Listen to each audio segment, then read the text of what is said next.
Hello everyone, आप सभी लोगों का स्वागत है टीचिंग परीक्षा के आज के इस वीडियो में, जिसके अंदर में फ्रेंड्स बीपीएससी टीआरई 4.0 के लिए जीके जीएस की एक विशेष श्रृंखला जो कि आपके नए पैटर्न के ऊपर में आधारित है, उन पर रिलेटेड हम लोग क्वेश्चंस को देखने वाले हैं। तो जितने भी लोग यहाँ पर में जुड़ चुके हैं उन सभी लोगों का बहुत बहुत स्वागत है। और जैसे कि मैं यहाँ पर मैं देख पा रहा हूँ फ्रेंड्स की कंटिन्यूअसली बच्चे जुड़ते जा रहे हैं। जितने भी बच्चे जिन्होंने इस सेशन को लाइक कर दिया उन सभी लोगों का बहुत बहुत धन्यवाद। ये पूरा का पूरा सेशन आप सभी लोगों को समर्पित, क्योंकि आप लोगों की वजह से ही ये सेशन जो है आगे बढ़ रहा है। नाउ फ्रेंड्स, मैं आप लोगों को बता दूं कि हम लोग जो है अब अपनी गति को और ज्यादा तेज कर देंगे और ज्यादा मेहनत को आगे बढ़ा देंगे, क्योंकि आप लोगों को टॉप 100 में, टॉप 500 में, टॉप 1000 के अंदर में केवल और केवल टीचिंग परीक्षा के स्टूडेंट दिखने चाहिए। इसके लिए हम लोग जो है भरपूर मेहनत यहाँ पर में अब करेंगे। चलिए तो जल्दी से आगे बढ़ते हैं हमारे पहले क्वेश्चन की तरफ में। देखिए फ्रेंड्स, पहला क्वेश्चन आप लोगों की स्क्रीन के ऊपर में ये रहा। देखते हैं कितने बच्चे इसका आंसर लगा पाते हैं। निम्नलिखित में से कौन सी पंचवर्षीय योजना मानव संसाधन विकास पर केंद्रित थी? अब आप लोगों को पता होना चाहिए फ्रेंड्स कि मैंने आप लोगों को पूरी की पूरी जितनी भी पंचवर्षीय योजनाएं हैं उनके बारे में आप लोगों को पढ़ाया हुआ है। तो बताइए इस क्वेश्चन का आंसर क्या होगा पंचवर्षीय योजना के बारे में। ठीक है, तो कौन सी पंचवर्षीय योजना थी जिसके अंदर में मानव विकास संसाधन के ऊपर में बल दिया गया? कोशिश करिए ये सभी से इंपॉर्टेंट क्वेश्चन है। ठीक है, इसमें हमने थोड़ा सा चेंज किया है, आंसर में ऑप्शन में चेंज किया, क्वेश्चन वही है, आंसर में हमने चेंज किया है। आंसर इसका जो है फ्रेंड्स आपका नन ऑफ द अबव होगा। हमने जानबूझ के चेंज किया ताकि आप लोगों को थोड़ा सा यहाँ पर में ट्रिकी आप लोगों के लिए बनाया जा सके। कितने लोग एग्री करते हैं कि सर बिल्कुल ट्रिकी बनाना चाहिए ताकि एग्जामिनर कितना भी टफ क्वेश्चन आप लोगों से पूछ ले उसके अंदर में आप लोगों को तैयार किया जा सके? तो पंचवर्षीय योजना, ठीक है, आंसर इसका ऑप्शन नंबर ई होगा। क्यों? क्योंकि 8वीं पंचवर्षीय योजना के अंदर में ये लागू हुआ था। 8वीं वाली। कितने लोग चाहते हैं कि इस तरीके से आप लोगों के लिए टफ क्वेश्चंस बनाए जाए जहां पर में आंसर ई या फिर D, more than one of the above, none of the above भी आंसर ऑप्शंस में हो? बाकी जगहों के ऊपर में ये चीज की आप लोगों को कमी दिखती है, बट टीचिंग परीक्षा इस चीज का विशेष रूप से ध्यान रखता है कि आप लोगों को एक्चुअल एग्जाम पैटर्न, ठीक है, जिस तरीके से एग्जामिनर आपसे क्वेश्चन पूछ सकता है उस तरीके के क्वेश्चन आपको करवाए जाए। तो जल्दी जल्दी से फ्रेंड्स अपना जो है यहाँ पर में आप लोग सहयोग लाइक एंड शेयर के माध्यम से भी दिखाते रहेंगे ताकि हमें पता चलते रहे कि इस तरीके के क्वेश्चन आप लोग चाहते हो। देखिए फ्रेंड्स, आप लोगों को बता दूं 8वीं पंचवर्षीय योजना जो है आप लोगों की 1992 से लेकर, ठीक है, 1997 तक चली थी। ओके, 8वीं पंचवर्षीय योजना। इस समय में भारत के प्रधानमंत्री कौन थे ये भी क्वेश्चन पूछा जा सकता है, क्योंकि 8वीं पंचवर्षीय योजना बहुत ज्यादा इंपॉर्टेंट वाली पंचवर्षीय योजना थी। इस समय के अंदर में भारत के अंदर में एलपीजी रिफॉर्म्स हुए थे, लिबरलाइजेशन, प्राइवेटाइजेशन, ग्लोबलाइजेशन, ये तीन जो इंपॉर्टेंट वाले जो बदलाव आपको देखने के लिए मिले वो इसी समय में मिले थे। पीवी नरसिम्हा राव, ठीक है, नरसिम्हा राव जो है भारत के प्रधानमंत्री थे। फाइनेंस मिनिस्टर कौन थे उस समय में हमारे भारत के? मनमोहन सिंह जी, ठीक है, मनमोहन सिंह जी भारत के प्रधानमंत्री, भारत के जो है फाइनेंस मंत्री, वित्त मंत्री थे भारत के। ये याद रखेंगे आप सभी के सभी। ठीक है, चलिए तो ये भी एक इंपॉर्टेंट पॉइंट बनता है आपका। इसी समय के दौरान 1 जनवरी 1995 को डब्ल्यूटीओ की भी स्थापना हुई थी और भारत जो है उसका संस्थापक सदस्य बना था। कितनी सारी चीजें बताने के लिए अगर आप अच्छे से पढ़ोगे ना, ठीक है, आप लोगों का रिस्पॉन्स मुझे यहाँ पर भी दिखता है। मैं आपको बता रहा हूँ कि मैं जो है दिल खोल के आप लोगों को पढ़ाना चाहता हूँ, हर एक पॉइंट के ऊपर में एक्स्ट्रा पॉइंट्स, ठीक है। और आप लोगों को जो है जैसे कि मैंने प्रॉमिस किया था, पेड वाले स्टूडेंट्स को पता होगा कि आप लोगों की जो है सपनों वाली सीरीज और आपकी रैंक बूस्टर सीरीज जो है पेड क्लासेस के अंदर में स्टार्ट होने वाली है। ठीक है, आज मैं आपको आकर लाइव आकर मैं आप लोगों को उसका पूरा का पूरा जो है जो हमने स्ट्रक्चर बनाया है वो आप लोगों के सामने साथ में डिस्कस करने वाला हूँ। ठीक है, और अब आप लोग जो है फ्रेंड्स बुलेट ट्रेन की रफ्तार से भागने वाले पेड स्टूडेंट जितने भी है, ठीक है, बुलेट ट्रेन की रफ्तार से, और आप सभी लोगों को बहुत मजा आएगा पढ़ने के लिए। आपको कितनी सारी चीजें आप लोगों को प्रैक्टिस, ठीक है, और आप लोगों को इस तरीके से पढ़ाया जाएगा कि आप लोग जो है मजा आपको आने लगे। आप लोगों के मम्मी जब आपको बोले ना कि बेटा थोड़ी देर टीवी देख ले, कितनी देर से पढ़ रही है, आप बोलोगे नहीं नहीं मम्मी मेरे को परेशान मत करो ना यार, मैं पढ़ रही हूँ। ठीक है, आपके पापा बोले अरे बेटा जा ले, ठीक है, 1000 रुपए ले जा अपने दोस्तों के साथ में जो है वो जाके क्लब में जाके डांस कर ले। आप बोलोगे नहीं पापा नहीं करना है, मेरे को पढ़ाई करनी है, मेरे को मजा आ रहा है। ठीक है, इतना ज्यादा आप लोगों को मजा आने लगेगा। चलिए आगे बढ़ते हैं फ्रेंड्स। पहली पंचवर्षीय योजना के बारे, अब पंचवर्षीय योजना की बात निकली है तो भाई दूर तक जाएंगी। पंचवर्षीय योजना, पहली वाली पंचवर्षीय योजना 1951 से 1956 तक चली थी, ये याद रखिएगा आप लोग। पहली पंचवर्षीय योजना, ठीक है, first 5 year plan, second 5 year plan 1956 से 61 तक।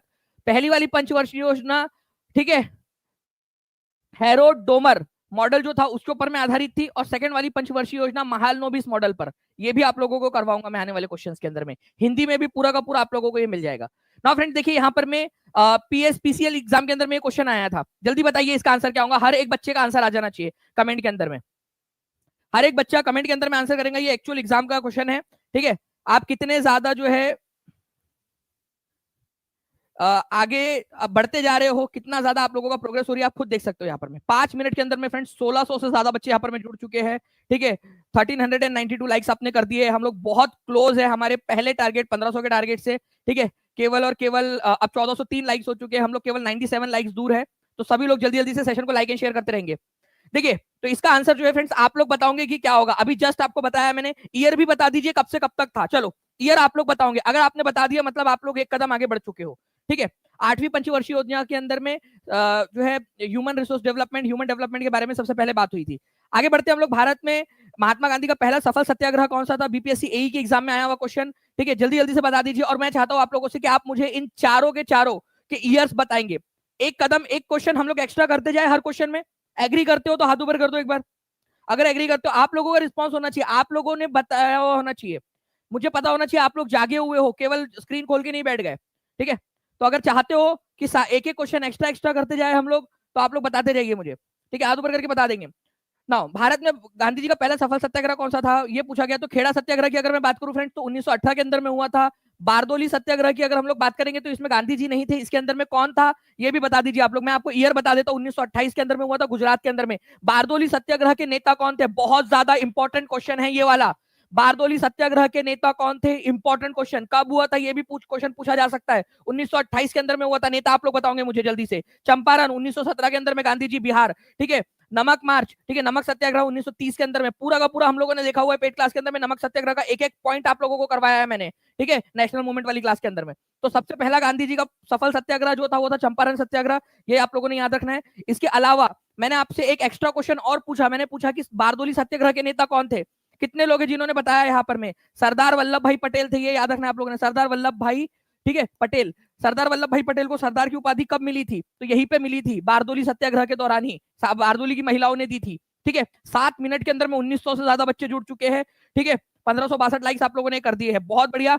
ऐसे ही आप लोग जल्दी जल्दी से शेयर भी करते रहेंगे, जहां भी शेयर कर सकते हो, टेलीग्राम, फेसबुक, व्हाट्सएप, इंस्टाग्राम, सभी जगह पे जल्दी जल्दी से, ठीक है। नाउ फ्रेंड, नेक्स्ट क्वेश्चन की तरफ में हम लोग आगे बढ़ते हैं। हमारे बिहार के कौन से स्थान में गांधी जी ने अपना प्रथम सत्याग्रह किया था? ठीक है, बिहार का कौन सा स्थान था गांधी जी ने अपना प्रथम सत्याग्रह किया था? बीपीएससी के एग्जाम में आया हुआ क्वेश्चन है, ये क्वेश्चन का आंसर आप लोग करोगे, ठीक है। हम लोग आगे बढ़ते हैं जल्दी जल्दी से, ठीक है। आप लोगों का मोटिवेशन बढ़ते रहना चाहिए कि आप लोग एग्जाम के क्वेश्चंस करते जा रहे हो ना। चंपारण नील आंदोलन के दौरान महात्मा गांधी के साथ कौन था? ये बहुत ही इंपॉर्टेंट क्वेश्चन है, इसके रिपीट होने के चांसेस बहुत ज्यादा है, ठीक है। जल्दी बताइए कौन कौन था गांधी जी के साथ में? तो गांधी जी के साथ में जो है फ्रेंड, जब चंपारण सत्याग्रह हुआ 1917 के अंदर में, तो कौन कौन था? नरहरि पारेख, ठीक है, जो गांधी जी के जो है बहुत अच्छे मित्र बन गए थे। महादेव देसाई, जिन्होंने गांधी जी के पर्सनल सेक्रेटरी के रूप में भी काम किया बाद में जाकर, ठीक है। और इनकी मृत्यु जो है आगा खान पैलेस के अंदर में हुई थी। महादेव देसाई की गांधी जी के साथ में बंद थे वो क्विट इंडिया मूवमेंट के समय में, तो वहां पर में महादेव देसाई जी की मृत्यु हुई थी। मैं इनकी समाधि जो बनी हुई है आगा खान पैलेस पूना के अंदर में, मैं वहां पर मैं विजिट भी किया जब मैं आगा खान पैलेस गया था तब, ठीक है। अब्दुल बारी, ये सारे के सारे लोग जो है फ्रेंड्स, ये गांधी जी के साथ में थे चंपारण नील सत्याग्रह के दौरान। तो answer is more than one of the above, actual question आपका एग्जाम का, ठीक है। ये याद रखिए आप सभी के सभी, ये सारे के सारे लोग गांधी जी के साथ में थे। इसको हमने पूरा डिटेल में देखा हुआ है, ठीक है। जेबी कृपलानी, आचार्य जेबी कृपलानी, ठीक है, गांधी जी के साथ में थे। राजकुमार शुक्ला, इन्होंने तो आमंत्रित किया था। राजेंद्र प्रसाद जी, ठीक है, नरहरि पारेख, महादेव देसाई, ब्रजकिशोर प्रसाद, ठीक है, मजहरुल हक, ये सारे के सारे नेता, अब्दुल बारी, ये सारे ऐसे नेता है जो गांधी जी के साथ में थे चंपारण सत्याग्रह के दौरान, ठीक है। कई सारे लोग ऐसे थे जिनकी पहली मुलाकात ही गांधी जी से इस आंदोलन के दौरान हुई थी। जैसे कि एक क्वेश्चन एग्जाम के अंदर में आया था कि गांधी जी की राजेंद्र प्रसाद, जो हमारे भारत के पहले राष्ट्रपति बने, उनकी पहली मुलाकात गांधी जी के साथ में कहाँ हुई थी? तो चंपारण आंदोलन के दौरान हुई थी, ये उसका क्वेश्चन था, ठीक है। चलिए आगे बढ़ते हैं हम लोग फ्रेंड्स, यहाँ पर मैं हमारे नेक्स्ट क्वेश्चन की तरफ में। 9 मिनट में 2100 से ज्यादा बच्चे आप लोगों ने यहाँ पर में जुड़ गए हैं। जल्दी से बताइए, निम्नलिखित में से किस व्यक्तित्व ने चंपारण में अपना सहायता दी थी गांधी जी को? DSSB TGT का क्वेश्चन। आप देखिए आप कितने ज्यादा जो है यहाँ पर मैं एक्टिवली आगे बढ़ते जा रहे हो। ऑप्शंस यहाँ पर में A, B, C और D, इधर में ऑप्शन है आपके। किस व्यक्तित्व ने गांधी जी का जो है दिया था यहाँ पर में, गांधी जी का साथ दिया था? जेबी कृपलानी थे, अभी हमने देखा है, ठीक है। इसके अलावा हमने देखा राजेंद्र प्रसाद जी भी थे, पहली बार उनकी मुलाकात यहीं पे हुई थी, ठीक है। और ब्रजकिशोर प्रसाद भी थे इनके साथ में, ठीक है, मजहरुल हक भी थे, नरहरि पारेख भी थे, महादेव देसाई भी थे, बहुत सारे लोग थे इसके अंदर में, अब्दुल बारी। तो ये तीनों के तीनों थे। DSSB TGT ने पूछा है क्वेश्चन यहाँ पर में, आंसर आपका हो जाएगा ऑप्शन नंबर ए, 1, 2 एंड 3, तीनों के तीनों थे। कितने लोगों ने आंसर सही लगाया है और एकदम कॉन्फिडेंस के साथ में आंसर लगाया अभी? बताइए, हाथ ऊपर करके जल्दी से बताएंगे अगर कॉन्फिडेंस के साथ में आप लोगों ने आंसर लगाया है तो। ओके, चलिए बहुत बढ़िया फ्रेंड्स, ऐसे ही आप लोग जल्दी जल्दी से सभी बच्चे अपना अपना जो है एकदम एनर्जी के साथ में पढ़ना है आप लोगों ने। नाउ नेक्स्ट क्वेश्चन की तरफ में आगे बढ़ते हैं। महात्मा गांधी ने अपनी सत्याग्रह की तकनीक का प्रथम प्रयोग कहां पर में किया था? भाई 64वीं बीपीएससी के अंदर में पूछा गया प्रश्न, आप लोग देख लीजिए। 28वीं बिहार जूनियर के अंदर में तो आया ही था, 64वीं बीपीएससी 2018-19 के अंदर में आया हुआ क्वेश्चन कि गांधी जी ने पहला सत्याग्रह कहां पर में किया था। बस इसका क्वेश्चन यहीं पे पूछ लिया गया है, आप लोग आंसर करोगे। आगे बढ़ते हैं हम लोग। महात्मा गांधी की दक्षिण अफ्रीका वापसी पर इनमें से किस घटना के कारण उनको प्रसिद्धि मिली? कौन सी घटना थी जिसकी वजह से जो है उनको प्रसिद्धि मिली? देखिए, अगर मैं आपसे बात करूं फ्रेंड्स की ये इनके सबके जो है ईयर याद कर लेते हैं हम लोग। रेडी? एक और क्वेश्चन करते हैं एक्स्ट्रा वाला। ये आप लोगों का जो है फ्रेंड्स कहां पर में पूछा गया है? सीडीपीओ के अंदर में पूछा गया है आप लोगों का क्वेश्चन। एक बार इसमें भी एक एक्स्ट्रा क्वेश्चन, चंपारण 1917 के अंदर में, ठीक है। दांडी यात्रा 1930 के अंदर में। गांधी जी को नंगा फकीर कब कहा गया था? ठीक है, नंगा फकीर या नंगा साधु जो है ये पहली जब गोलमेज सम्मेलन, आपकी सेकंड नंबर की जो गोलमेज सम्मेलन हुई थी लंदन के अंदर में 1931 में, उसमें कहा गया था। सेकंड राउंड टेबल कॉन्फ्रेंस जो हुई थी कब हुई थी? 1931 के अंदर में, सेकंड राउंड टेबल कॉन्फ्रेंस में गांधी जी जब गए थे तो किसने कहा था गांधी जी को नंगा फकीर? ये भी एक इंपॉर्टेंट क्वेश्चन आप लोगों का बन सकता है, जल्दी जल्दी से बताइए आप लोग। ठीक है, ये जो है सेकंड राउंड टेबल कॉन्फ्रेंस के अंदर में उन्होंने कहा था। बारदोली सत्याग्रह में गांधी जी थे ही नहीं, 1928 के अंदर में हुआ था बारदोली सत्याग्रह। कौन थे नेता ये बताएंगे आप लोग? तो किस सत्याग्रह की वजह से उनको प्रसिद्धि मिली थी सबसे पहले? दक्षिण अफ्रीका से वापस आने के बाद में चंपारण सत्याग्रह से। ठीक है, ये याद रखना है आप लोगों ने। ओके, तो ये एक इंपॉर्टेंट क्वेश्चन है आप लोगों का जो एग्जाम के अंदर पूछा जा सकता है। विंस्टन चर्चिल करके एक व्यक्ति थे, ठीक है, उन्होंने जो है फ्रेंड्स गांधी जी को नंगा फकीर कहा था। ठीक है, नंगा साधु या नंगा फकीर, नेकेड फकीर, किसने कहा था? विंस्टन चर्चिल ने। ठीक है, जो बाद में जाकर ब्रिटेन के प्रधानमंत्री भी बने थे। ठीक है, जब क्विट इंडिया मूवमेंट भारत में चल रहा था या उधर साइड में सेकेंड वर्ल्ड वॉर चल रहा था, उस समय में विंस्टन चर्चिल प्रधानमंत्री थे। ठीक है, चलिए, तो विंस्टन चर्चिल ने कहा था। तो आंसर इस पर्टिकुलर क्वेश्चन का क्या हो जाएगा? आपको ऑप्शन पर हो जाएगा चंपारण सत्याग्रह की वजह से प्रसिद्धि मिली थी गांधी जी को। Now it was decided to start civil disobedience movement in, सविनय अवज्ञा आंदोलन जो है इसको करने का निर्णय कौन से अधिवेशन में लिया गया था? बीपीएससी हेडमास्टर का क्वेश्चन। देखिए, सविनय अवज्ञा आंदोलन, ठीक है, सिविल डिसोबीडियंस मूवमेंट हमने देखा है ये हुआ था आपका 1930 के अंदर में। ठीक है, गांधी जी ने नमक सत्याग्रह किया था, दांडी यात्रा निकाली थी गांधी जी ने। उसके बाद में वहीं से जो है हम लोग मानते हैं कि सिविल डिसोबीडियंस मूवमेंट की शुरुआत हुई। सविनय अवज्ञा आंदोलन, प्यार से मना कर देना। ठीक है, तो इसको अपनाया कब गया था? तो इसको अपनाया गया था उसके जस्ट पहले जो अधिवेशन हुआ था, लाहौर अधिवेशन, ठीक है, 1929 में, इसमें अपनाया गया था। इसी अधिवेशन के अंदर में एक और चीज हुई थी, वो भी आप लोग बता दीजिए। लाहौर अधिवेशन में इसके अध्यक्ष कौन थे ये भी आप लोग बता देंगे। लाहौर अधिवेशन के इंपॉर्टेंट वाला पॉइंट है, एग्जाम के अंदर में पूछा जा सकता है आप लोगों से। ठीक है, चलिए जल्दी जल्दी से बता देंगे। और जितने भी बच्चे देख रहे हैं फ्रेंड्स, अगर आप लोग चाहते हो कि जो है आप लोगों को इसकी टेस्ट मिल जाए तो आप लोग टीचिंग परीक्षा का एप्लीकेशन जरूर डाउनलोड कर लीजिएगा, वहां से आप लोगों को इसकी टेस्ट भी मिल जाएंगी। ठीक है, तो लाहौर अधिवेशन 1929 में, ठीक है, ये हुआ था। कल आप लोगों के लिए एक बहुत ही इंपॉर्टेंट वाली मैराथन होने वाली है। कल कोई भी बच्चा, ठीक है, सेशन को मिस नहीं करेगा, कल वाले सेशन को। कल 2 बजे जो सेशन होगा उसमें मैं आपको द मोस्ट इंपॉर्टेंट वाले क्वेश्चंस जो है हैंड पिक्ड वाले क्वेश्चन करवाने वाला हूं। कल कोई भी बच्चा मिस नहीं करेगा एक बार। ठीक है, इसमें आप चाहे अपने मोबाइल में अलार्म लगा लीजिए, किसी को बोल के रख दीजिए, ठीक है, या जिस भी तरीके से, कल कोई भी मिस नहीं करेगा सेशन। कल बहुत ही इंपॉर्टेंट वाले क्वेश्चंस मैं आपको करवाने वाला हूं। ठीक है, और कल जो है आपकी एक तो पोल में टेस्ट होंगी और उसके बाद में तुरंत आप लोगों की टेस्ट आपके ऐप पर भी होंगी, उससे भी आपको पता चल जाएगा, क्योंकि कल वाले क्वेश्चंस को मिस करना आप लोग अफोर्ड नहीं कर सकते। ठीक है, नाउ जितने भी बच्चे हैं जो लोग टीचिंग परीक्षा के साथ में जुड़ना चाहते हैं, मैं आपको बता दूं, आप लोग जो है नवरात्रि 2025 इस कूपन कोड का इस्तेमाल करके टीचिंग परीक्षा के साथ में जुड़ सकते हो, ताकि आप लोग जो है फ्रेंड्स प्रीमियम कंटेंट के साथ में अपनी पढ़ाई कर सके। नाउ अब देखिए, यहाँ पर में चौकीदारी टैक्स जो है वो टैक्स जो है कहां पर में लागू था? और नमक सत्याग्रह के दौरान और सिविल डिसोबीडियंस मूवमेंट जब चल रहा था, ठीक है, सविनय अवज्ञा आंदोलन और नमक सत्याग्रह जिस समय चल रहा था भारत के अंदर में, उस समय में चौकीदारी टैक्स देने से मना कर दिया था। ठीक है, चौकीदारी टैक्स देने से मना कर दिया था, कहां पर में, कौन से इलाके के अंदर में? तो फ्रेंड्स, चौकीदारी टैक्स देने से मना कर दिया गया था बिहार के इलाकों के अंदर में। ये एक इंपॉर्टेंट क्वेश्चन है आप लोगों का, बिहार में। ठीक है, तो सिविल डिसोबीडियंस मूवमेंट के समय में गांधी जी जब दांडी यात्रा निकाले थे और सविनय अवज्ञा आंदोलन उन्होंने चालू किया था, ठीक है, उस समय में बिहार के अंदर में कई सारे जगहों के ऊपर में जहां पर में चौकीदारी टैक्स दिया जाता था अंग्रेजों को, उनके इलाकों की रक्षा करने के लिए, उनके खेतों की रक्षा करने के लिए वो टैक्स देने से मना कर दिया गया। अब देखिए बिहार के प्राइमरी टीचर ऑफिशियल पेपर के अंदर में क्या क्वेश्चन पूछा गया, आप लोग खुद देखिए यहाँ पर में, बताइए इसका आंसर क्या होगा। हर एक बच्चा करेगा। 1980 लाइक्स हो चुके, केवल 20 लाइक्स दूर है हमारे सेकंड टारगेट से हम लोग 2000 लाइक्स के। जल्दी से बताइए इस पर्टिकुलर क्वेश्चन का आंसर क्या होगा। मैं आपको बता दूं फ्रेंड्स, कल एक बहुत ही इंपॉर्टेंट वाला आपका सेशन है, कल कोई भी बच्चा सेशन को मिस नहीं करेगा।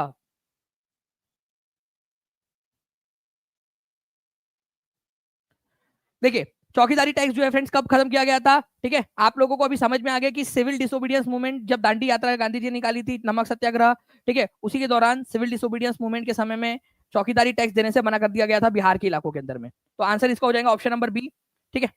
नेक्स्ट क्वेश्चन की तरफ में आगे बढ़ते हैं हम लोग। यहाँ पर में बिहार में नमक सत्याग्रह संभव नहीं था। क्यों संभव नहीं था नमक सत्याग्रह? क्योंकि बिहार के पास में, ठीक है, कोस्ट लाइन, ठीक है, नहीं थी उस समय के इलाके उस बिहार में, ठीक है।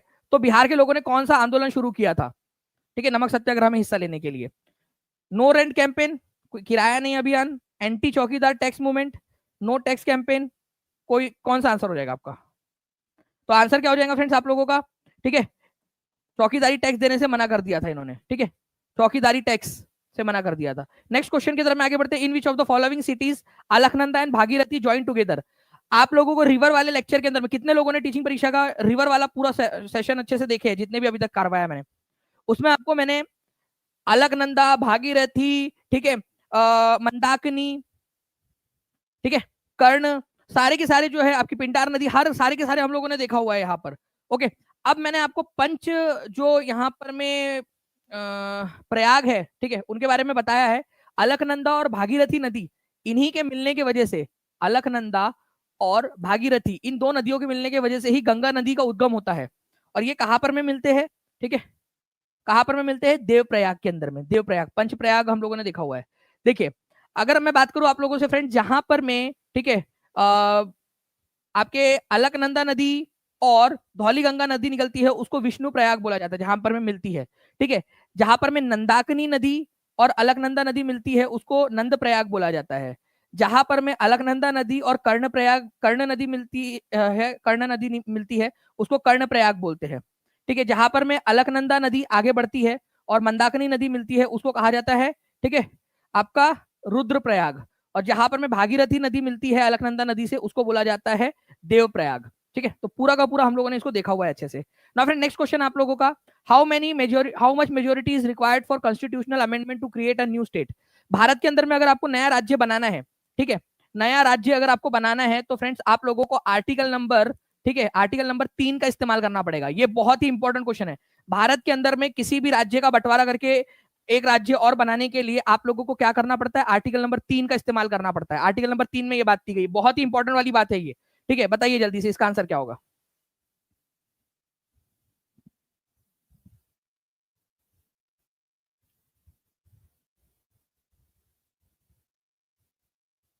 अच्छा एक और चीज यहाँ पर मैं, कॉन्स्टिट्यूशनल अमेंडमेंट, संवैधानिक संशोधन, आप लोग बताइए इसका आर्टिकल क्या है, संवैधानिक संशोधन का आर्टिकल क्या है, ये भी बता सकते हो आप लोग, ठीक है, कौन से पार्ट में दिया गया है ये।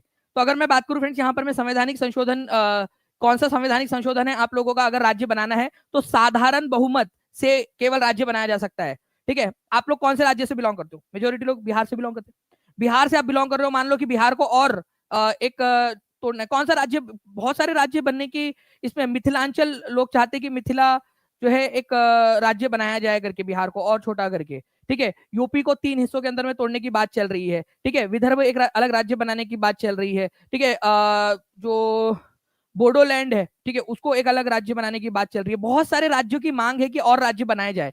तो राज्य बनाने का जो अधिकार है, ठीक है, वो संसद के पास में है, एज पर आर्टिकल नंबर 3, ठीक है। आर्टिकल नंबर 3 ये कहता है कि साधारण बहुमत के जरिए, मतलब जितने लोग प्रेजेंट है और उसमें से अगर मैक्सिमम लोगों ने जो है, मतलब मोर देन हाफ लोगों ने यहाँ पर में उसको पास कर दिया, तो नया राज्य बन जाता है, ठीक है। बहुत बड़ा वाला काम नहीं है नया राज्य बनाना, ठीक है। बस क्या चाहिए, उस राज्य की जो विधान सभा है, ठीक है, उस राज्य की विधानसभा, वहां से एक प्रस्ताव जाए। वो प्रस्ताव हाँ में भी जा सकता है, ना में भी जा सकता है, वो मैटर नहीं करता। अगर मान लो कि कल जाके नीतीश कुमार जी ने बोल दिया कि नहीं हम मिथिलांचल नहीं बनाते, हमारी ना है, ठीक है। तो फिर वो एक गाना था ना कि, एक गाना था उसके अंदर में था कि तू हाँ कर या ना कर तेरी मर्जी सोनिए हम तुझको उठाकर ले जाएंगे, ठीक है। तो वैसा वाला है कि वो केंद्र सरकार को मैटर नहीं करता तुमने हाँ बोला या ना बोला, अगर केंद्र सरकार को नया राज्य बनाना है तो आर्टिकल नंबर 3 का इस्तेमाल करके साधारण बहुमत के जरिए, ठीक है, वो बना देंगे। बस एक चीज चाहिए, या तो हाँ में पास करे विधानसभा या तो ना में पास करे, ठीक है। ओके, सिंपल मेजोरिटी चाहिए आप लोगों को। मैंने बोला कि भाई बताइए यहाँ पर मैं आर्टिकल नंबर कितना चाहिए होता है आपका संवैधानिक संशोधन के लिए। आर्टिकल नंबर 368 जो है संविधान संशोधन का आर्टिकल है, पार्ट नंबर 20 में, ठीक है, ये भी याद रखिए आप लोग।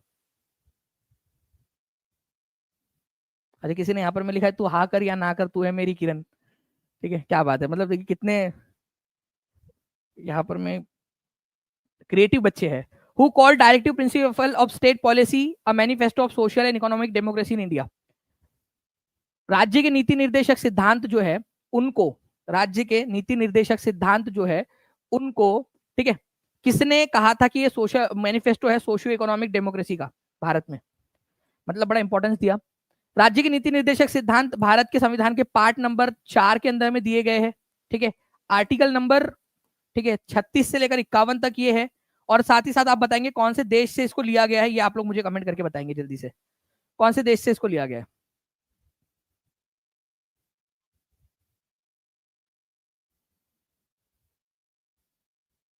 देखिए डॉक्टर बी आर अंबेडकर ने राज्य के नीति निर्देशक सिद्धांत के बारे में दो चीजें कही थी। एक तो इन्होंने कहा कि ये हमारे भारत का एक नोवल फीचर है, नोवल फीचर, ठीक है, एक नया प्रयोग, हमारे भारत का एक नया प्रयोग है। जबकि हमने लिया आयरलैंड नाम के देश से है, ये एक अलग मैटर है, बट हमने केवल कंसेप्ट लिया था, जो मटेरियल उसमें डाला गया है ना, हम आर्टिकल नंबर 36 से 51 तक में जो मटेरियल डाला है वो हमारे यूनिक चीज है वो हमारी। तो राज्य के नीति निर्देशक सिद्धांत को डॉक्टर बी आर अम्बेडकर ने क्या कहा है, ठीक है, नोवल फीचर कहा है। साथ ही साथ वो इतने ज्यादा ऑब्सेस्ड थे इसको लेकर, या इतने ज्यादा मोटिवेटेड थे राज्य के नीति निर्देशक सिद्धांत को लेकर, कि उन्होंने कहा कि भारत में सोशल और इकोनॉमिक डेमोक्रेसी का ये एक मैनिफेस्टो है, मतलब उसका क्या है, ये एक घोषणा पत्र है, ठीक है। मत बेसिकली हम ये बोल सकते हैं कि डॉक्टर बी आर आम्बेडकर राज्य के नीति निर्देशक सिद्धांत या directive principle of state policy वाला जो पार्ट है हमारे संविधान का, उसको लेकर बहुत ज्यादा उत्साहित थे, बहुत ज्यादा मोटिवेटेड थे। उनको बहुत ज्यादा उम्मीद थी कि हमारी आने वाली सरकारें क्या करेंगी, इनमें से जो सिद्धांत है राज्य के नीति निर्देशक सिद्धांत, उनको लागू करेंगी हमारे देश के अंदर में, जिससे हमारे देश के अंदर में सोशियो इकोनॉमिक डेवलपमेंट होगा, ठीक है। तो नोवल फीचर किसने कहा है राज्य के नीति निर्देशक सिद्धांतों को, नोवल फीचर, ठीक है, ये याद रखना है आप लोगों ने, डॉक्टर बी आर अम्बेडकर ने कहा है। सोशियो इकोनॉमिक डेमोक्रेसी का मैनिफेस्टो किसने कहा है, ये भी डॉक्टर बी आर अम्बेडकर ने कहा है, ठीक है, ये याद रखना है आप लोगों ने। कौन से देश से हमने लिया है डीपीएसपी को, आयरलैंड से लिया है। पार्ट नंबर क्या है ये याद रखेंगे आप लोग, आर्टिकल कहां से कहां तक है ये भी याद रखेंगे, ठीक है। नाउ नेक्स्ट क्वेश्चन, भारत में अंतरराज्यीय परिषद स्थापित करने की शक्ति किसके पास है, ठीक है, इंटर स्टेट काउंसिल, बताइए जल्दी से। भारत के अंदर में जो है फ्रेंड्स इंटर स्टेट काउंसिल बनाने का जो आर्टिकल है, ठीक है, वो है आर्टिकल नंबर 263, 263। इसके अनुसार अगर से इंटर स्टेट काउंसिल बनानी है, ठीक है, मैं लिख देता हूं इंग्लिश में भी यहां पर, मैं इंटर स्टेट काउंसिल, ठीक है, इंटर स्टेट काउंसिल अगर बनाना है तो वो उसका ऑर्डर कौन निकालेगा, राष्ट्रपति निकालेंगे, एज पर आर्टिकल नंबर 263, ठीक है। ये बहुत ही इंपॉर्टेंट क्वेश्चन है आपका। इसके ऊपर में पिछले बार जब इंटर स्टेट काउंसिल बनी थी तो वो बनी थी सरकारिया कमीशन की सिफारिश पर, ठीक है, सरकारिया कमीशन, सरकारिया, ठीक है, सरकारिया जो समिति है, ठीक है, उसकी सिफारिश के आधार पर बनी थी, ये याद रखना है आप लोगों ने। सरकारिया समिति, सरकारिया कमीशन जो था आपका 1990 में उन्होंने जो है अपनी रिपोर्ट दी थी, जिसके आधार पर भारत के राष्ट्रपति ने उस समय में एक अंतरराज्यीय समिति का गठन किया था। देखो बनाता कौन है इंटर स्टेट काउंसिल, ठीक है, भवरे ने खिलाया फूल, फूल को ले गया राजकुंवर, ठीक है। तो भारत के राष्ट्रपति इसको बनाते हैं, ठीक है, उनकी शक्ति उनके पास में अंतरराज्यीय परिषद स्थापित करने की। लेकिन इसकी अध्यक्षता कौन करेगा, ठीक है, इसकी अध्यक्षता तो ये करेंगे भारत के प्रधानमंत्री, अध्यक्षता जो है पीएम करेगा, ठीक है, प्रधानमंत्री करेंगे, ये याद रखना है आप सभी लोगों ने। ये एक इंपॉर्टेंट पॉइंट है, एग्जाम के अंदर में आप लोगों से पूछा जा सकता है, ठीक है। तो भारत के राष्ट्रपति इसको बनाएंगे, लेकिन इसकी अध्यक्षता कौन करेगा, प्रधानमंत्री करेंगे। ये भी एक इंपॉर्टेंट वाला क्वेश्चन है कि अध्यक्षता कौन करेंगे उसकी, इंटर स्टेट काउंसिल की। इसका आर्टिकल भी पूछा जा सकता है, प्लीज इसको याद रख लेना, कहीं ऐसा ना हो कि ये चीज भूल जाओ आप लोग। मैं आपको बता दूं, कल आप लोगों के लिए बहुत ही इंपॉर्टेंट वाला सेशन है। आज ही अपने अपने मोबाइल में कल 2 बजे का 1:59 का अलार्म लगा के रख लीजिए आप सभी के सभी, कि आप सभी एग्जैक्ट 2 बजे कल मौजूद रहे। कल पूरा सेशन देखना है आप लोगों ने, बहुत ही इंपॉर्टेंट है आप लोगों के लिए, ठीक है। और इंपॉर्टेंट क्वेश्चन के साथ साथ में, ठीक है, कुछ इंपॉर्टेंट वाली चीजें आप लोगों के साथ में शेयर करूंगा मैं, जो आपके लिए बहुत ज्यादा काम आने वाली है, ठीक है। पीआरटी बैच कैसे बाय करे, विकास जी पूछ रहे हैं। देखिए बहुत ही सिंपल है, नीचे में नंबर चल रहा है आपका, उस नंबर पे कॉल या व्हाट्सएप कर सकते हो आप, ठीक है।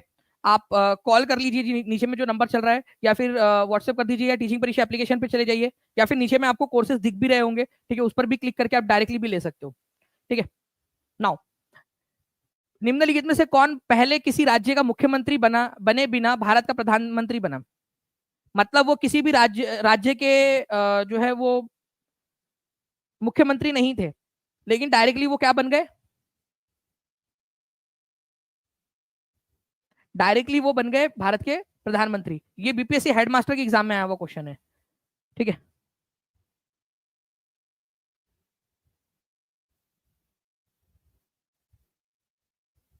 अब देखिए मैं फ्रेंड्स आप लोगों को यहां पर मैं बताता हूं इसके बारे में।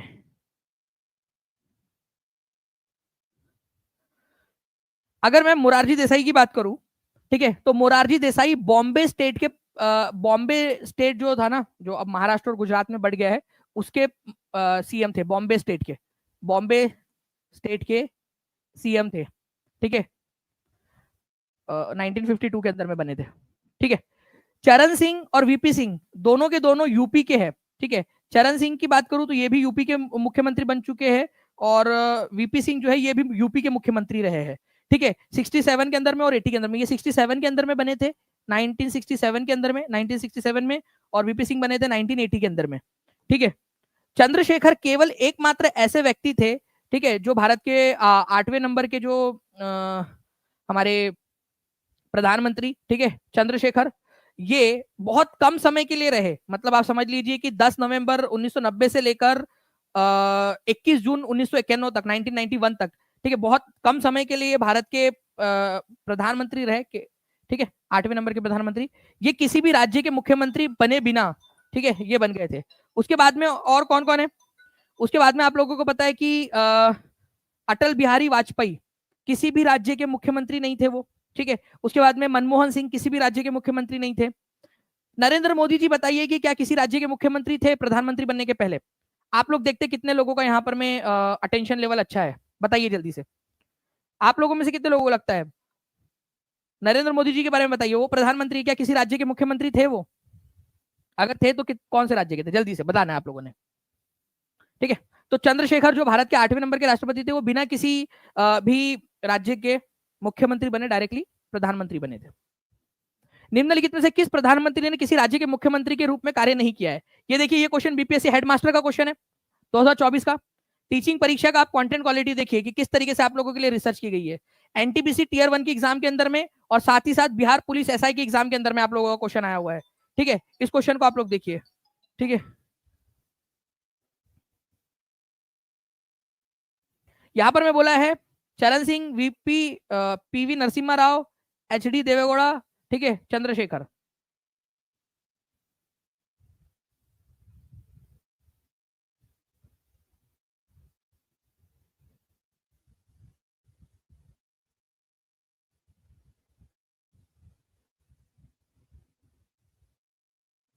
तो आंसर फिर से क्या हो जाएगा आप लोगों का, ठीक है, चंद्रशेखर। अभी आप लोगों को बताया मैंने कि चंद्रशेखर जो है फ्रेंड्स, ये किसी भी राज्य के मुख्यमंत्री नहीं रहे, 8वें नंबर के भारत के प्रधानमंत्री बने थे बहुत कम समय के लिए।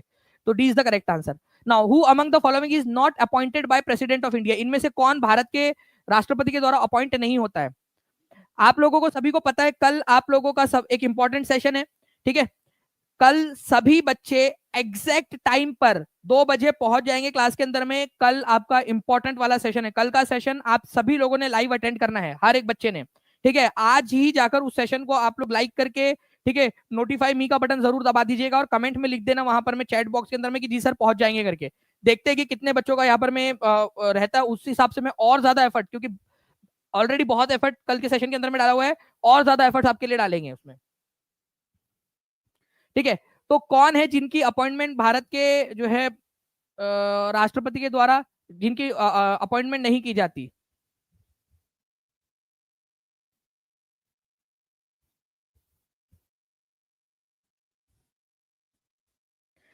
देखिए फ्रेंड्स, अगर मैं आप लोगों को बताऊं कि निम्नलिखित में से भारत का राष्ट्रपति जिसकी नियुक्ति नहीं करता है, देखो गवर्नर जो है उसकी नियुक्ति राष्ट्रपति करता है अलग अलग राज्यों के, प्रधानमंत्री की नियुक्ति भी राष्ट्रपति करता है। आप लोगों को पता होना चाहिए कि संसद में से जिस भी व्यक्ति को लोकसभा में सबसे ज्यादा वोट जिसको मिलते हैं, जिसके पास में सबसे ज्यादा सीट होती है, उस पार्टी का नेता जो है वो प्रधानमंत्री बनता है। बट उसकी अपॉइंटमेंट कौन करता है, मतलब उसको नियुक्ति पत्र कौन देता है? तो प्रधानमंत्री को भी नियुक्ति जो है पत्र राष्ट्रपति देता है ऑफिशियली।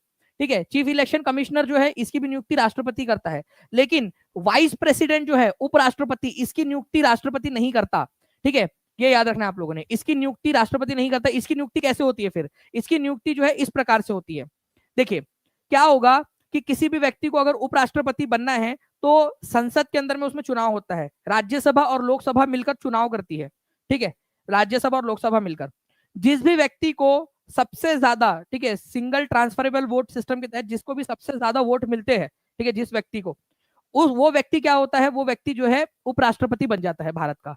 ओके, वो उपराष्ट्रपति जो है वो राज्यसभा का पदेन सभापति भी होता है। ओके, पदेन सभापति भी होता है किसका? राज्यसभा का। तो इसकी नियुक्ति जो है क्या राष्ट्रपति के द्वारा नहीं की जाती, डायरेक्टली उसका चुनाव होता है, ये याद रखना आप लोगों ने। तो आंसर होगा आपका ऑप्शन नंबर डी। ठीक है, उपराष्ट्रपति का अपॉइंटमेंट राष्ट्रपति नहीं करते हैं। ठीक है, तो उपराष्ट्रपति की नियुक्ति राष्ट्रपति के द्वारा नहीं की जाती। ठीक है, निर्वाचक मंडल होता है संसद, लोकसभा और राज्यसभा दोनों मिलकर इसका चुनाव करते हैं। आर्टिकल नंबर 63 से लेकर 71 तक जो है भारत के आर्टिकल जो है वो उपराष्ट्रपति से संबंधित है। ठीक है, सब दूसरे नंबर का सबसे बड़ा पद है। अब देखिए ये क्वेश्चन आप लोगों का बीपीएससी हेडमास्टर के एग्जाम में 2024 में है। आप देख सकते हो एसएससी सीपीओ की एग्जाम के अंदर में आप लोगों का क्वेश्चन 2017 में आ चुका था, ये कि किसकी नियुक्ति राष्ट्रपति के द्वारा नहीं की जाती। आप खुद देख लीजिए। अगर सेशन पसंद आ रहा है तो सेशन को लाइक एंड शेयर जरूर करते रहेंगे फ्रेंड्स, जितने भी लोग देख रहे हैं।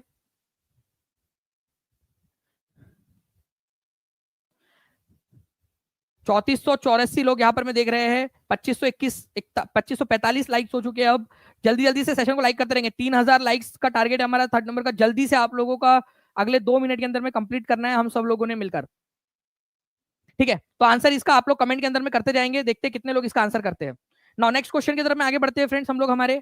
ठीक है, आप लोगों को फिर से बता दूं आगे बढ़ने से पहले कि नवरात्रि 2025 इस कूपन कोड का इस्तेमाल करके आप लोग जो है फ्रेंड्स टीचिंग परीक्षा के प्रीमियम कंटेंट के साथ में जुड़ सकते हो। ऐसा ना हो कि कहीं देर हो जाए आप लोगों का। ठीक है, और आप लोगों को जो है बाद में एहसास हो कि काश जिस समय में टीचिंग परीक्षा प्रीमियम लेवल का कंटेंट दे रहा था, जिस समय में टीचिंग परीक्षा आप लोगों को पढ़ा रहा था, टीचिंग परीक्षा आप लोगों को इतनी सारी चीजें एनसीईआरटी डू यू नो से लेकर आपको रैंक बूस्टर, आपके जो है 10,000 से ज्यादा एमसीक्यूज, आपके प्रीवियस ईयर क्वेश्चंस, ठीक है, इमेज के ऊपर में 12,000 से ज्यादा क्वेश्चन अब तक प्रोवाइड हो चुके हैं। इन टोटल आपको 70,000 से ज्यादा क्वेश्चन अब तक प्रोवाइड हो चुके हैं। ठीक है, टीचिंग परीक्षा के टीआरई 4 की बैच में। काश कर लिया होता तो एग्जाम निकल जाती।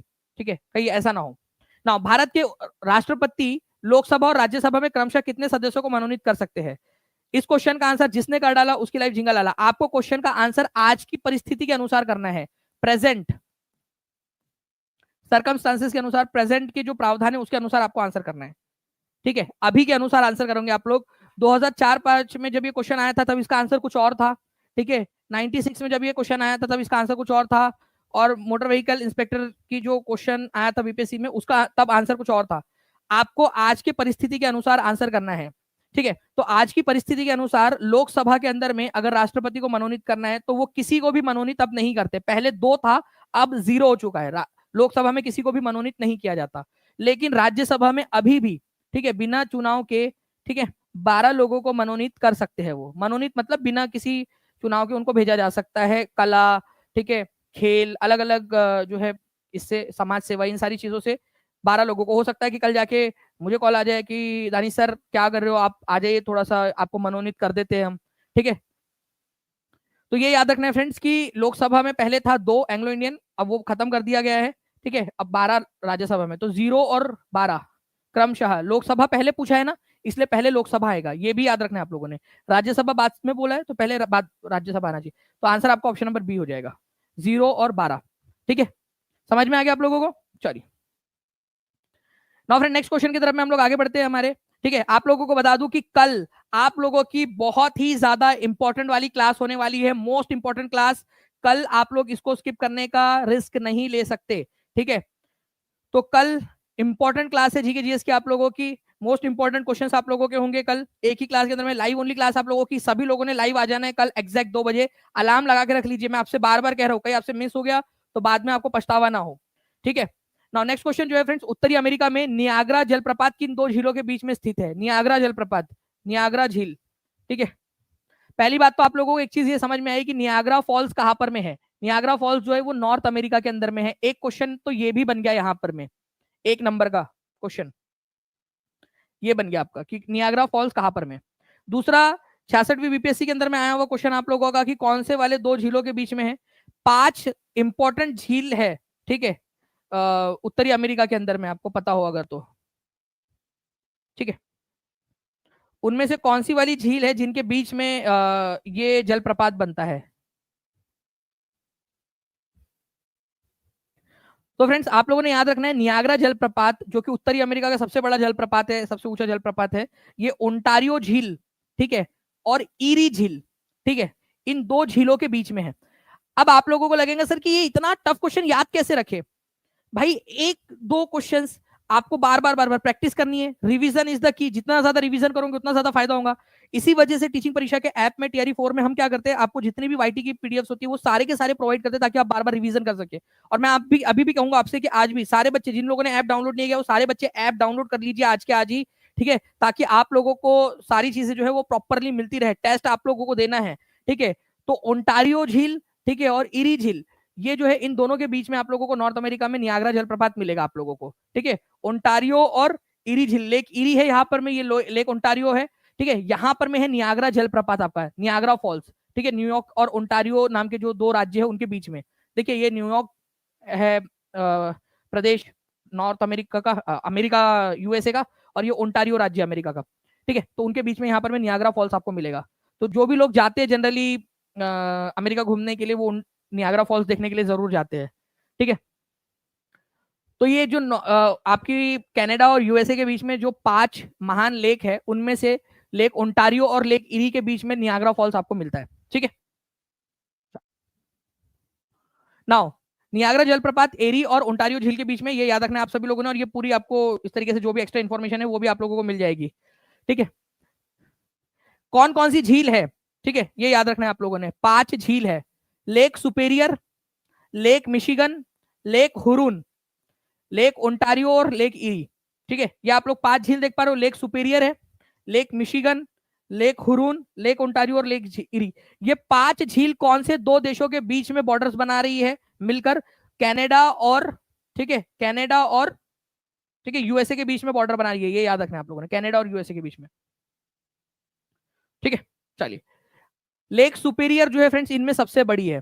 इन पांचों में सबसे बड़ी कौन सी है? तो लेक सुपेरियर है। ना नियाग्रा फॉल्स निम्नलिखित में से किन झीलों के बीच में, जोड़े के बीच में स्थित है? देखिए आप लोग यहाँ पर मैं अलग अलग एग्जाम्स में आया हुआ क्वेश्चन, टीचिंग परीक्षा एकमात्र स्थान जहां पर मैं आपको ये सारी की सारी चीजें इस तरीके से जो आपके एग्जाम में आने वाले क्वेश्चन है वो आपको करवाए जा रहे हैं। जो बच्चे टीचिंग परीक्षा के साथ में जुड़ना चाहते हैं प्रीमियम कंटेंट के साथ में, मैं आपको बता दूं नीचे में नंबर चल रहा है आप लोगों का।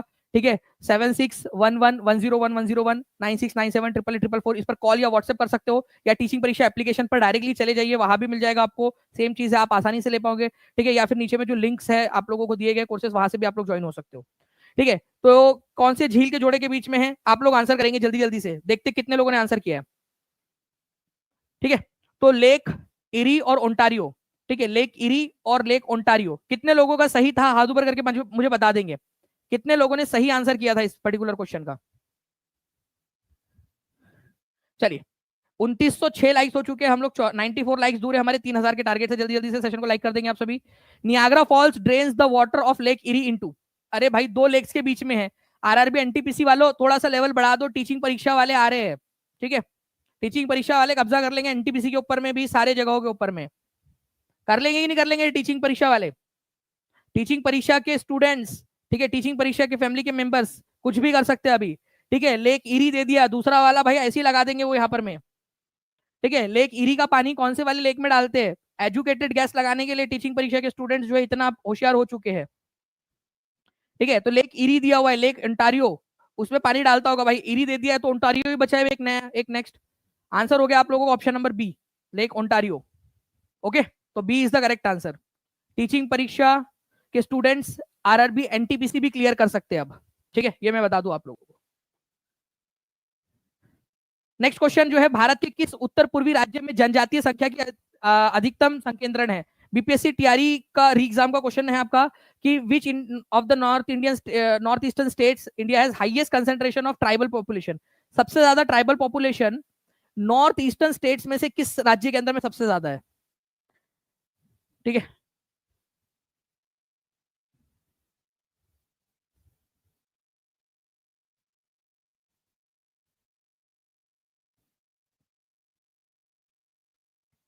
देखिए ट्राइबल पॉपुलेशन नॉर्थ ईस्टर्न अगर स्टेट्स की बात करें तो वो मैक्सिमम वहां पर में ट्राइबल पॉपुलेशन ही है।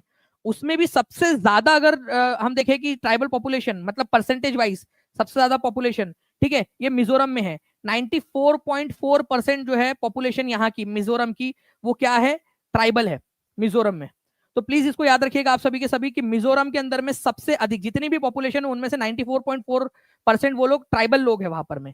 ठीक है, अगर मैं नागालैंड की बात करूं आप लोगों से, तो नागालैंड के अंदर में जो है फ्रेंड्स सेकंड नंबर पे 89.15 जो है उनकी पॉपुलेशन का 89.15 जो है वो ट्राइबल है, और मेघालय के अंदर में 85.94 ठीक है। तो सबसे ज्यादा किसकी है, सबसे ज्यादा जो है फ्रेंड्स मिजोरम के अंदर में है, उनकी पॉपुलेशन का 94.4% जो है वो ट्राइबल लोग है। ये क्वेश्चन रिपीट हो सकता है, इंपॉर्टेंट है, मार्क कर लीजिए आप सभी के सभी। टीचिंग परीक्षा ने आप लोगों को टीआरई 3 के सभी क्वेश्चन पेपर्स, ठीक है, टेस्ट के फॉर्मेट में अवेलेबल करवा दिए हैं पेड बैच के अंदर में। तो जितने भी बच्चे हैं जो लोग पेड बैच में जुड़े हुए हैं, प्लीज अच्छे से इसका फायदा उठाइए, आप लोग अच्छे से मदद लीजिए इन सारे क्वेश्चन पेपर से और रिवीजन करिए। आपको एक्सप्लेनेशन के साथ में सारी चीजें दी गई है, ठीक है। और टीचिंग परीक्षा आप लोगों को आगे में भी, ठीक है, इसी तरीके से और ज्यादा इनोवेटिव तरीके से आप लोगों के लिए करता जाएगा, ठीक है। तो 7611 101 101 9697 969788844 इस नंबर पे कॉल करके जितने भी लोग नहीं जुड़े वो लोग जुड़ भी सकते हैं अभी भी। चलिए आगे बढ़ते हैं हम लोग फ्रेंड्स। यहाँ पर मैं देख सकते हो ये मिजोरम है आपका। अब मैं आप लोगों को थोड़ा सा बताना चाहूंगा फ्रेंड्स, मिजोरम की बात जब निकली है तो थोड़ा सा दूर तक लेकर चलते हैं हम लोग। मिजोरम जो है फ्रेंड्स ये अपनी सीमा बांग्लादेश के साथ में, ठीक है, और म्यांमार के साथ में अपनी सीमा साझा करता है। एक प्लीज याद रख लीजिएगा, मिजोरम बांग्लादेश और म्यांमार दोनों के साथ में अपनी सीमा साझा करता है। एक ये क्वेश्चन आपका हो गया। दूसरी चीज, किन राज्यों के साथ में अपनी सीमा साझा करता है, तो आसाम के साथ में करता है, त्रिपुरा के साथ में करता है और मणिपुर के साथ में करता है। 3 राज्यों के साथ में भी करता है मिजोरम, ठीक है। क्या मिजोरम में से आपकी जाती है, मिजोरम में से जो है ट्रॉपिक ऑफ कैंसर जाती है? जी बिल्कुल, ठीक है। तो नॉर्थ ईस्टर्न स्टेट्स में से कौन से 2 राज्य है जिनमें से ट्रॉपिक ऑफ कैंसर जाती है, ये आप मेरे को कमेंट करके बताएंगे। कर्क रेखा जाती है, केवल 2 राज्य ऐसे हैं जिनके साथ में से कर्क रेखा जाती है, ठीक है। वो कौन से 2 राज्य है ये आप लोग कमेंट करके बताएंगे मुझे।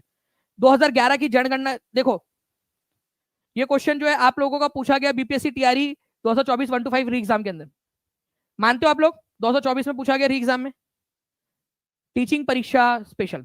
2011 की जनगणना के अनुसार भारत के किस राज्य की आदिवासी आबादियों की संख्या उसकी कुल आबादी की तुलना में सबसे अधिक है? That's the point. इसीलिए टीचिंग परीक्षा के बच्चे जो है वो टॉप करते हैं, इसीलिए सबसे ज्यादा टीचिंग परीक्षा का रिजल्ट आता है। टीचिंग परीक्षा को पता है पढ़ाना कैसे, ठीक है।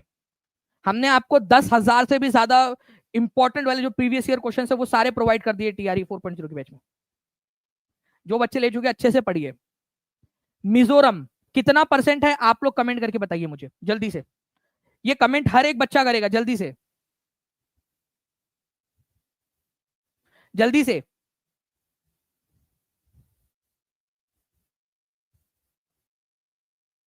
बताइए जल्दी जल्दी से, इसका आंसर क्या होगा? 94.4, ठीक है, 94.4% उसकी पॉपुलेशन का मिजोरम के अंदर में, ठीक है, ट्राइबल लोग है। आप लोगों ने कर दिया है, कॉन्ग्रेचुलेशन। जितने लोगों ने सही आंसर किया आंसर हाथ ऊपर कर देंगे। 68वीं बीपीएससी का एक और क्वेश्चन आपका, आर्कटिक क्षेत्र और अंटार्कटिक महाद्वीप आसपास स्थित है, ठीक है। आर्कटिक रीजन, ठीक है, और अंटार्कटिक जो है आपका कॉन्टिनेंट किसके पास में स्थित है?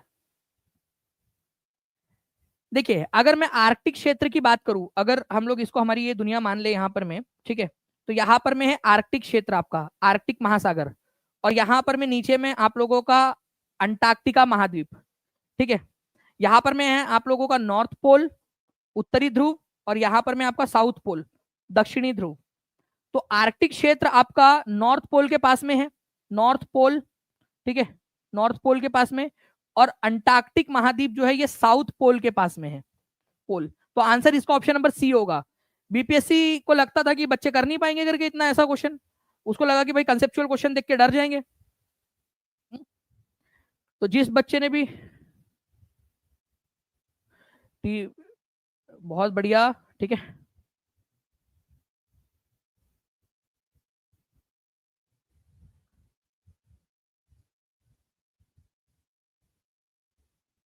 ठीक है, आगे बढ़ते हैं हम लोग फ्रेंड्स यहाँ पर में, ठीक है। आप देख सकते हो ये साउथ पोल अंटार्कटिका के बीचों बीच में, और ये आर्कटिक महासागर जो है उसके बीच में है नॉर्थ पोल। नाउ अब देखिए ये क्वेश्चन जो है आप लोगों का आया 68वीं बीपीएससी के अंदर में, बट बिहार पुलिस कांस्टेबल के एग्जाम के अंदर में भी ये क्वेश्चन आया था। अब बताइए इसका आंसर क्या होगा, आप लोग बताइए, बिहार पुलिस कांस्टेबल का एग्जाम का क्वेश्चन आपका। टीचिंग परीक्षा से पढ़ के कॉन्फिडेंस आ रहा है, टीआरई पेड बैच से, बहुत बढ़िया। ऐसे ही जो है मुझे उम्मीद है कि सारे ही बच्चे जो है वो कॉन्फिडेंट फील कर रहे होंगे अभी। आर्कटिक क्षेत्र और अंटार्कटिक महाद्वीप निकट है, ठीक है। आर्कटिक क्षेत्र नॉर्थ पोल और अंटार्कटिक महाद्वीप साउथ पोल। देखो इसमें ना क्रमशः भी पूछ सकते हैं, मैं आपको पहले ही बता दूं क्वेश्चन क्या बन सकता है, आर्कटिक क्षेत्र और अंटार्कटिक क्षेत्र के निकटतम क्रमशः कौन से है, north pole south pole, south pole north pole, ऐसा भी ऑप्शन बन सकता है। कितने लोग समझ में आ गए कैसे मैं क्या कहना चाहता हूँ, हाथ ऊपर कर दीजिए, समझ में आया कि मैं क्या कह रहा हूं आपसे। अगर क्रमशः पूछे तो जो पहले दिया है उसका पहले लगाना, जो बाद में दिया है उसका बाद में लगाना है आप लोगों ने, अगर क्रमशः दिया हो। क्योंकि ऐसा भी क्वेश्चन बन सकता है कि पहले साउथ पोल और फिर नॉर्थ पोल ऐसा दे दे, फिर नॉर्थ पोल साउथ पोल ऐसा दे दे। तो क्रमशः में क्या होता है कि जो पहले दिया है उसका पहली जोड़ी लगती है, ठीक है। भारतीय संविधान में लोक हितकारी राज्य का आदर्श किसमें समावित है, वेलफेयर स्टेट या कल्याण, इसको लोक हितकारी राज्य को कल्याणकारी राज्य भी बोला जाता है, ठीक है, कल्याणकारी राज्य, ठीक है। कल्याणकारी राज्य की अवधारणा कौन से वाले जो है इसमें पार्ट में या कौन से वाले जो है चैप्टर के अंदर में दी गई है। तो लोक हितकारी राज्य या कल्याणकारी राज्य मतलब एक ऐसा देश बनाएंगे जहां पर में सबका भला हो, सबका सही हो, लोक हितकारी राज्य कल्याणकारी राज्य हम बनाएंगे, ठीक है। ये directive principle of state policy के अंदर में बात की गई है। ये क्वेश्चन आपका जो है फ्रेंड्स मैं आपको बता दूं यूपीएससी के प्रीलिम्स के अंदर में भी आया था। कल्याणकारी राज्य की अवधारणा कौन से वाले पार्ट, कौन से वाले इसमें दी गई है, पार्ट नंबर 4। डायरेक्टिव प्रिंसिपल क्या है, पार्ट नंबर 4 है हमारे संविधान का, ठीक है। पार्ट नंबर 4 आर्टिकल नंबर 36 से लेकर 51 तक है। कौन से देश से लिया गया है, इसको नोवल फीचर किसने कहा था, और किसने कहा था कि ये मैनिफेस्टो है हमारे सोशियो इकोनॉमिक डेवलपमेंट का, डेमोक्रेटिक डेवलपमेंट का, सोशियो इकोनॉमिक डेमोक्रेटिक डेवलपमेंट का मैनिफेस्टो है। किसने कहा था, नोवल फीचर और manifesto of socio economic democratic development, ठीक है। किसने कहा था, आज ही मैंने पढ़ाया है आप लोगों को। कल आप लोगों की एक बहुत ही इंपॉर्टेंट वाली क्लास है 2 बजे, हर एक बच्चा जो है टाइम पे जुड़ जाएगा, आज ही अलार्म लगा लीजिए, ठीक है। निम्नलिखित में से सबसे पहले किसने यह समझाया कि पृथ्वी अपनी धुरी पर घूमने से सूर्य का दैनिक उदय और अस्त होता है। मतलब पृथ्वी जो है वो अपनी धुरी के ऊपर में गोल गोल घूम रही है, गोल गोल रानी, इतना इतना पानी, जिस वजह से जो है क्या हो रहा है कि जो हिस्सा सूरज के सामने होता है वहां पर में दिन होता है, और जो हिस्सा पीछे होता है उसमें रात होती है। ये सबसे पहले किसने समझाया था, ये 64वीं बीपीएससी का क्वेश्चन रिपीट होगा आप लोगों का। बताइए जल्दी से किसने बताया था ये बात। और ये आप लोगों के लिए जो है फ्रेंड्स इसका आंसर मैं बताऊं उससे पहले बता दूं, NCERT do you know, teaching परीक्षा के पेड स्टूडेंट्स कितने हाथ ऊपर कर देंगे यहाँ पर मैं एक बार। आप लोगों को फ्री ऑफ कॉस्ट जो ये 699 का हमारा कोर्स है ना, वो फ्री ऑफ कॉस्ट प्रोवाइड किया गया आप लोगों को, टीचिंग परीक्षा के जितने स्टूडेंट्स उनको, ठीक है। आपको इसमें, ठीक है, डू यू नो के अंदर में आप लोगों को हजारों क्वेश्चन, करीब 15,000 के क्वेश्चन अब तक, अब जो है डू यू नो आप लोगों को क्वेश्चन प्रोवाइड करवा चुके हैं हम लोग टीचिंग परीक्षा के डू यू नो सीरीज के अंदर में। वो 699 का अलग कोर्स है जो टीआरई 4.0 की बैच के साथ में कॉम्प्लीमेंट्री फ्री ऑफ कॉस्ट आपको दिया गया, कॉम्प्लीमेंट्री तौर पर, ठीक है। तो एंशियंट इंडियन एस्ट्रोनॉमर जो थे आर्यभट्ट, उन्होंने कहा था कि अर्थ जो है राउंड है और वो अपने अराउंड घूमती है, जिसकी वजह से दिन और रात होते हैं। ये आपको एनसीईआरटी उसके एक्सप्लेनेशन के अंदर में हमने दिया हुआ था, ठीक है। तो do you know, NCERT do you know series आपको टीआरई 4.0 की बैच में दी गई है। आंसर इसका आर्यभट्ट होगा आपका, ठीक है। तो जितने भी बच्चे हैं जो लोग चाहते हैं इन सारी चीजों को जो है इनके सारे जुड़ना, आप टीचिंग परीक्षा के कोर्स के साथ में आज ही जुड़ सकते हैं, ठीक है। आपके भाई बहन, आपके जो भी रिलेटिव्स है, जो भी है, उन लोगों को आप बता सकते हैं, ठीक है, ताकि उनका भी पेपर अच्छे से क्लियर हो। और आपको बता दूं फ्रेंड्स कि कल आप लोगों की बहुत ही इंपॉर्टेंट वाली क्लास जो है वो है, तो कोई भी बच्चा कल की क्लास मिस नहीं करेगा, ठीक है, कल की क्लास कोई भी बच्चा मिस नहीं करेगा, और अभी जाइए उस क्लास के ऊपर में, ठीक है, उस क्लास के ऊपर में लिख दीजिए आप सभी के सभी, ठीक है। दानिश सर खुद से ज्यादा अपनी टीम की सराहना करते हैं, जो कि खुद दानिश सर बहुत ज्यादा मेहनत करते हैं, thank you so much teaching परीक्षा टीम। नहीं, ऐसा नहीं है नेहा जी, मैं एक्चुअल में मैं मेरी टीम जो है वो बहुत ज्यादा मेहनत करती है, और मैं यहाँ पर मैं उनको श्रेय देना चाहूंगा, वो बहुत ज्यादा मेहनती है। फैज, शिबा, सचिन हटागरे, ठीक है, आभा शुक्ला मैम, ठीक है, पूजा चौहान मैम, आयुषी मैम, ठीक है, और इतने सारे लोग हैं, मैं किसका नाम लूं यहाँ पर, मैं शुभांगी शर्मा मैम, ठीक है, सारे के सारे लोग जो है, वृषभ, आदित्य, सारे के सारे लोग बहुत ज्यादा मेहनती टीम है, ठीक है, मंतशा, मुबशिरा, बहुत सारे लोग, मेहनती लोग, ठीक है। तो फ्रेंड्स ये था आपका, और मैं आपको बता दूं कि कल आप लोगों की एक इंपॉर्टेंट क्लास, ठीक है, जिसके ऊपर में आप सभी के सभी जो है कल एग्जैक्ट 2 बजे आ जाएंगे, आज अभी जाइए उस क्लास के ऊपर में, और सभी के सभी, अभी यहाँ पर मैं 3800 बच्चे देख रहे हैं, सभी के सभी बच्चे उस क्लास के ऊपर में जाकर, ठीक है, सेशन को लाइक कर देंगे, नोटिफाई मी का बटन दबा दीजिए, और वहां लिख दीजिए उस सेशन के ऊपर में कि सर कल हम आ जाएंगे करके, ठीक है, एग्जैक्ट 2 बजे, क्योंकि कल इंपॉर्टेंट क्वेश्चंस की श्रृंखला होगी आप लोगों की, और मैं चाहता हूं कि हर बच्चा पूरा सेशन लाइव देखे, और लाइव के तुरंत बाद जब आपकी टेस्ट होंगी तो उस टेस्ट के अंदर में भी आप लोग अटेम्प्ट करें, ठीक है। चलो, thank you very much ji. TRE 4 के बाद में सर आपकी टीम से जरूर मिलेंगे, बिल्कुल मिलिएगा आप लोग, ठीक है। शुभांगी मैम हमारी प्रॉब्लम को बहुत अच्छे से सॉल्व कर देती, क्या बात है, बहुत बढ़िया, ठीक है।